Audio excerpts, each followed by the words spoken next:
Give me the number one classic mistake that an apartment renovator or a house renovator makes. I'm speaking today with Nikki Quittner. Nikki is a registered architect and she has a business called Test Before You Invest. It's an amazing service. She will come out and look at an apartment or a house that you're thinking about buying and tell you what you can potentially do or not do to renovate before you even sign a contract. Welcome, Nikki. That's a very nice intro. Thank you very much. As a registered architect, which is predominantly, that's my background, with the nature of the way that the business is structured, we can see so many different clients also have different budgets. And that's essentially what this is about. I want to hear about what's a typical apartment renovator, what's a typical house renovator, and when are they coming to you? They're coming right at the beginning of their journey because the service is about democratizing architecture, making it more accessible. So a lot of people might think, I can't afford an architect, I can't engage in these conversations, I'm going to have to figure it out myself, do a bit of a DIY, engage straight with a draftsperson perhaps, when who is there to protect them up front? An architect is there accountable to the board. We have to get a certain level of professional indemnity insurance. We have to have continual professional development that we do. All of that is to protect the consumer. How accessible is this service for your average first home buyer, your average first apartment buyer? This is the core of why I set up the business, is to democratize architecture. It doesn't matter if you've got $20,000 and you want to see how far it can stretch, or you've got $5 million and you're doing a massive renovation and everything in between. So someone's picked up the phone, they've called Batwoman, the design doctor, you've jumped in the architect mobile, rushed over, and now you're in the apartment and what happens now? Typically an architect's engaged, a contract signed, and maybe you're spending 20 grand before you even know who that person is and what they're capable of, whether they're going to listen to your brief, your budget. So this is an entry-level, commitment-free service. It's more about saying, I can spend a few $100, I'm talking, and within a few days be able to get the information around the four key prongs, which ultimately people want to know, which is, can my brief be met? And what's the design opportunities to get excited about? That's number one. Number two is, how much is this going to cost? And with costs, it's not just, and we can talk about this in a bit, cost of construction.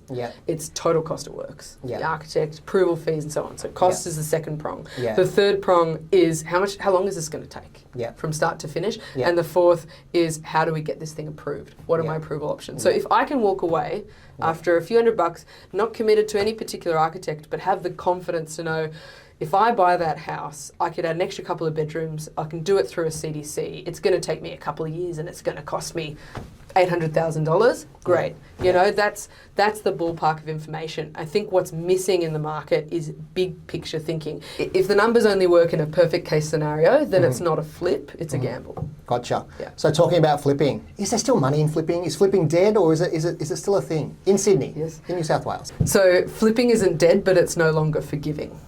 It's the margin for error is a lot tighter, and you've got to be really smart about how you flip. So it's about finding really creative ways to do that. Another terminology that everyone seems to bandy about, good bones, but I mean, what does good bones actually even mean? Okay, good bones means the house is strong enough to withstand a renovation without fighting it.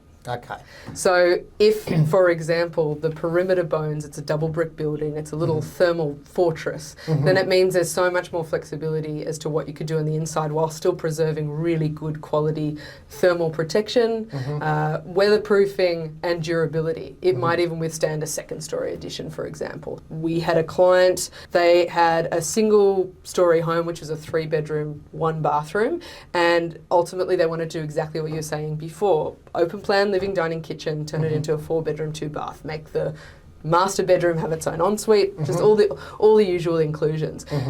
Initially, the client thought architects are too expensive. We're intimidated by that whole process. We're going to get a draftsperson to look at it. What the drafty did was they created an extension out the back. This extension self-shadowed because it's a south-facing site. It cut into precious garden, which is why you're buying in sort of more suburban part of Sydney. Exactly, anyway. So you're losing garden. The waterproofing, footing, servicing, excavation, building into the hill that was at the back was going to be very expensive. And on top of all of that, the approval process, it's in a conservation area, so they would have had to go through the development application process with council. Initially, the client thought we're saving money with a draftsperson, not paying for an architect, but what they got was a design solution that was almost 3 times their budget devalued the property by self-shadowing and removing critical garden space, and spent a huge premium of their budget on approvals because they had to go through council.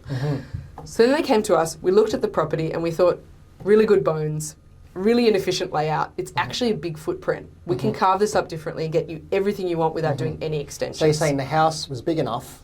Correct. It didn't need to bang out the back. The bones are good, the footprint was big enough and inefficient enough that we could move things around. That's right. This is in 2021.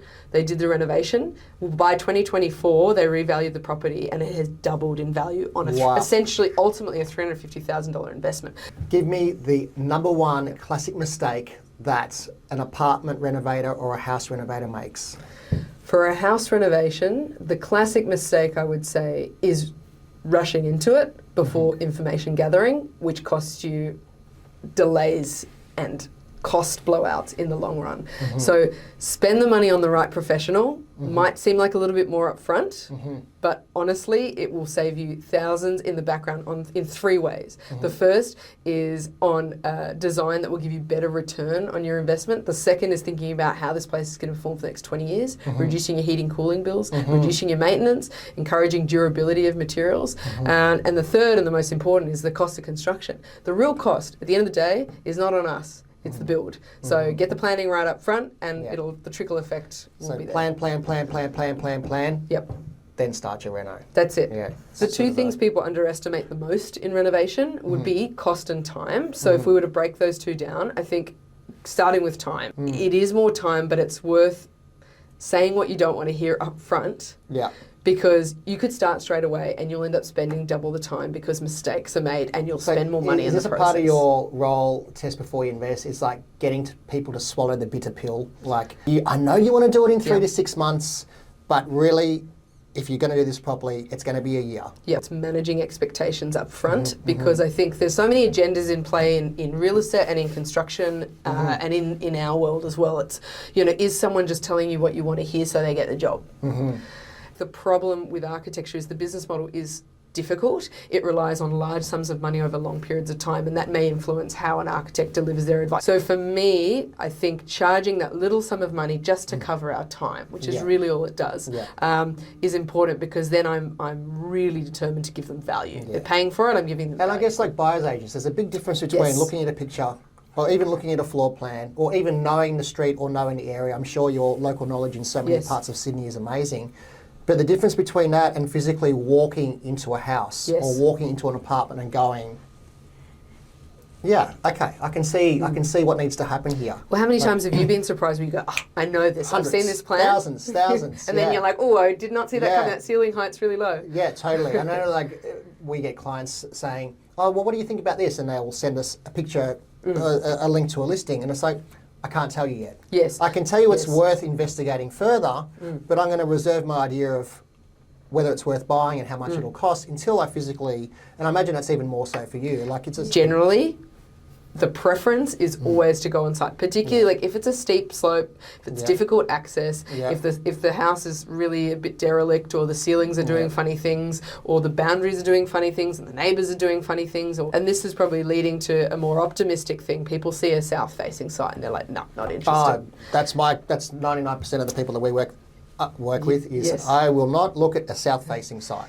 But what if that south-facing site is 17 metres wide? Yeah, what if that south-facing site has courtyards and atriums and setbacks on the side that allow east and west glorious sun? What if there are ways that we can do little sun traps and skylights and clerestory windows and all these interventions? The amount of designs we've come up with where someone could buy a property for a lot more affordable price and the moment any prospective buyer walks in, the design is so smart they think, are you sure this is south-facing? Yeah. So again, when you're talking about flipping and opportunities, you just got to get creative. To get into the market, as you said, walk into the property, see it at certain times of day and see it, but also see them on their worst days, you know. So we have to do our assessments when you're talking about your detailed architectural service. You do these solar diagrams where they make you look at the solar winter solstice, for example, which is the shortest day of the year, 21st of June. And if it can stack up on that shortest day where you're getting X amount of sunlight, well, you know, it's only going to be up from there. So I think it's just worth, again, talking with someone about what that process looks like, how long it's going to take, and what the cost is. And if you're comfortable with that, there's, at the end of the day, I think the closing thing is there's so much reward to renovating. So yes, you have to be incredibly resilient to do it. It requires a level of commitment from the client, and often I think that's actually something that clients underestimate is their level of involvement. And if they're not involved and they don't reply to that email on time, or they don't pay for that consultant, that causes delays, which ultimately hurts the client even more. So I think be committed to the process and you will reap huge rewards, because there's nothing more rewarding than designing a home fit for you. Nice. Awesome. Nikki, thank you so much. Thanks for having us.